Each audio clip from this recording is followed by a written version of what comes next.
Өкмөт быйылкы жылдын бюджетине өзгөртүү киргизүүгө мажбур болду. Буга макроэкономикалык көрсөткүчтөрдүн өзгөрүшү, өлкөнүн Евразиялык экономикалык бирликке кириши себепкер. Мамлекеттик бюджеттин жалпы кирешеси быйыл 125,7 миллиард сомду түзөт. Бул бекитилген көрсөткүчтөн 6,8 миллиард сомго жогору. Чыгашалар болсо 150,8 миллиард сомго чыккан. Ал эми республикалык бюджет 118,5 миллиард сомдон 136 миллиард сомго көбөйдү. Негизги бул жерде 3 багытта көтөрүлдү да, бул күч органдарына абдан 1,8 миллиард сомго чейин кетти. Социалдык багытта бул мугалимдердин айлыгын жана балдар бакчалардын кызматкерлеринин айлыгына дагы 3 миллиардка сом кетти.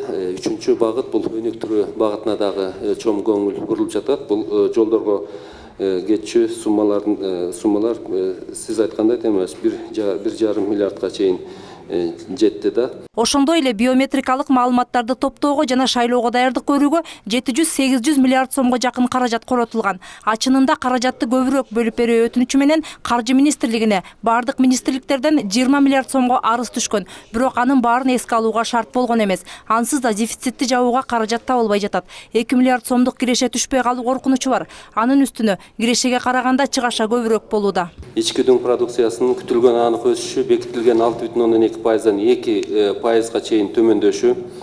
2015 жылы инфляция бекитилген 8,7%-дын ордуна 11,3% деңгээлинде күтүлүүсү, бул товарлардын экспортунун өсүш темпинин басаңдашы жана ошондой эле товарлардын импорту мурда бекитилген 4,8%-дын ордуна 1,2%-га чейин кыскарышы. Таластагы жер үй алтын кенин иштетүү укугу үчүн лицензияны сатуудан түшкөн каражат кайда жумшалары азырынча аныктала элек. Премьер-министр Темир Сариевдин айтымында сынактын жеңүүчүсү толук сумманы которо элек.